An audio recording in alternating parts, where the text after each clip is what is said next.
Hey,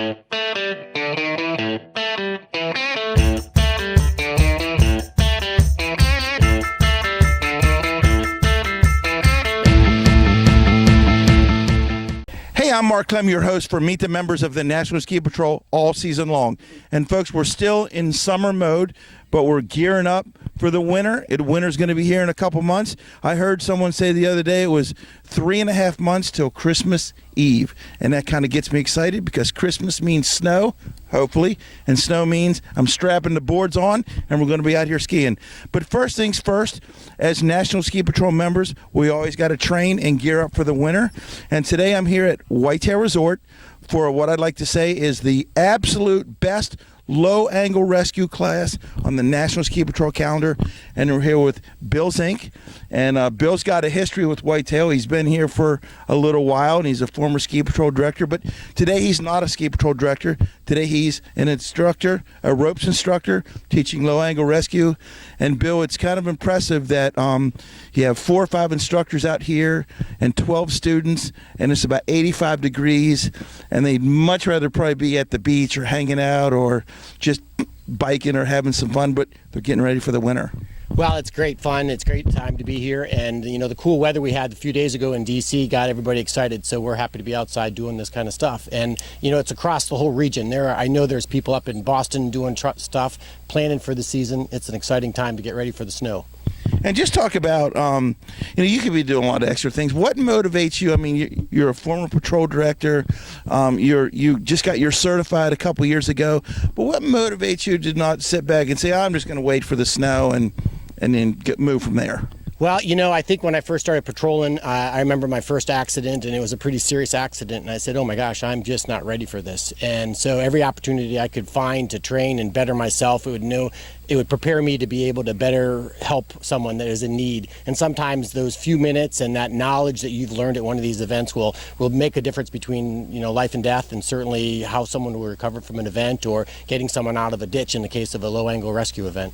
Now, this morning we spent at least 3 hours just talking about knots, and I'm just guessing now, but if you don't have the right knots or don't think about knots, you can't be belaying somebody down or bringing somebody out of a ravine or anything like that. So just talk about the importance of starting from scratch, getting the knots down, and then kind of advancing from there. Well, the fun part about knots is that every time you meet people, even ones that haven't tied a lot of knots or don't have a lot of roping or climbing experience, they will teach you something new. So it's a real iterative activity. You teach someone how to do something, and they say, well, what about this? What about that? And you learn something new from them because someone always knows how to tie a knot a different way. But you got to have the basics down, and even with some of the people that are participating in this event have been here 2, 3, or 4 years in a row. And some of the original students, this is our 7th annual, are now instructors. And so again, every time you bring someone in from across the region, and we have people from Massachusetts here, and we've got people from Pennsylvania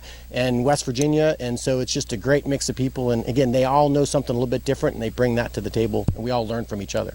And I can reiterate about the knots because it's funny because I'm not a proficient in all the knots, but I know how to tie most of it. You did see that. I know how to tie a lot of the knots, but it's good when you hear someone say, well, you know, I can tie a munter hitch, but I do it a different way. And you guys are kind of get the theory or the program to saying, whatever way works. I mean, there's not one way to do it, and it's kind of refreshing that, you know, you don't frustrate people by saying, forget all the things you know from before and learn it my way.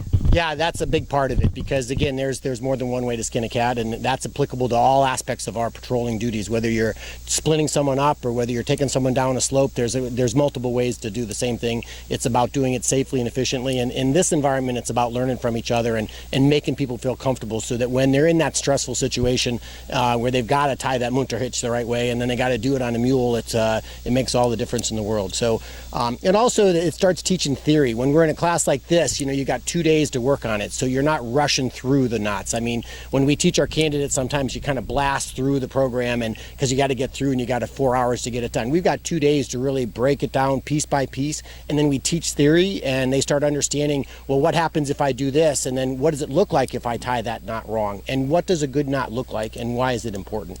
So the depth that we go into is just really fun because, again, you just need to pick up a few pieces of it to be able to apply it to your day-to-day duties. I mean, not that I'm an expert or anything, but to me that's good, because if you understand the big picture, you can always find a way around it, even if it's not exactly the way they did it. But if the guy comes over the cliff, get him up from where he was down over the cliff, seems to be okay to me, right? That's absolutely correct. I mean, you just look at whether you tie a square knot or a granny knot. The granny knot will work, but the square knot is more efficient, and you have the ability to untie the square knot much easier than you can a granny knot. It's just a simple example. I heard that, and for all you folks out there, everyone knows what a granny knot is. Might not know what a munter hitch is. Hopefully you know some of the knots before you come out here, but if you don't know any, I'm sure they're glad to teach you from scratch. Absolutely correct. So, Bill, what's up with you next? I mean, you're certified patroller, and you told me last year that you kind of want to get more involved in instructing, traveling around the region, and giving your knowledge and your expertise to those who are just coming up through the program.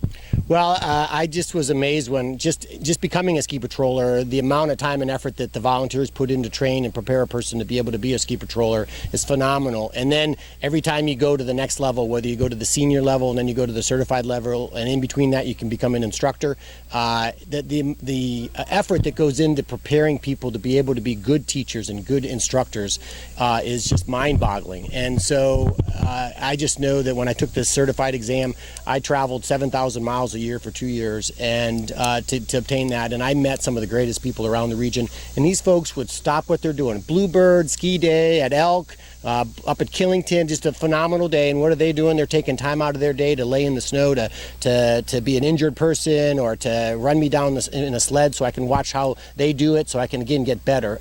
I just feel like I need to give back a little bit more, and so that's the beauty of this program, is that you just got a bunch of people that are dedicated and they're committed and they want to give back, and they're more than happy to share their knowledge with you. Now, folks, if you like what you just heard, and I'm all excited now. I think I want to be a certified. I mentioned it a year ago that I was going to be a certified, and the people up north are pushing me that way and said, jump in. But hey, guys, if you just want to be a regular basic patroller because you've never done it before, hey, all you got to do is pick up the phone, call your mountain, hit up the local ski patrol director. Hey, if you can't find the director because it's 85 degrees and we're outside and we're not hanging by the phone, all you got to do is log on to www.nsp.org, and the folks out in Lakewood, Colorado at the national office will gladly steer you in the right direction, because we need you guys to come out. And if you wanted to take your skiing to that next level, hey, come on out. It's a great time. And Bill, a lot of business working today, a lot of hardcore instructing going on today, but I see a couple tents here. I hear of a campfire later. You do mix in a little bit of fun, right? Oh, yeah, we have a good time. I mean, we're over there eating lunch, learning how to make this funky litter out of rope. But as soon as we're done in the afternoon, we're going to head to town. We'll have probably a couple cold ones, a little bit of dinner, and then we'll come on back and have that bonfire that you're talking about. So although I just ran across a rattlesnake next to my truck, so I'm not going to eat for a couple hours till it goes away. So it was about 7 feet long and 6 rattles. It was very exciting. So hopefully we don't have to practice any first aid on for snake bite treatment. Hey, for those of folks that are out there or not really from Whitetail or the Southwest Pennsylvania section, any mountains you're planning on being at up north, out west this winter, that we can catch up with you and take a ride? Yeah, I'll be at a couple of different patroller schools this year, so I'll be up north in Pennsylvania and New York attending those events, and they're just a great time, and I'll see you out there on the slopes for sure. Well, you drove 7,000 miles. I drove a little over 10,000 miles. We should carpool. That's a darn good idea. Those people from the farthest east or farthest south and east is us, so it's good stuff. Hey, folks, it's good stuff, and hopefully you're having fun watching out there. We're in the summer, but we're right now in the first stage of ski patrolling for the 2018-2019 season. Hey, I'm Mark Clem, your host for Meet the Members of the National Ski Patrol.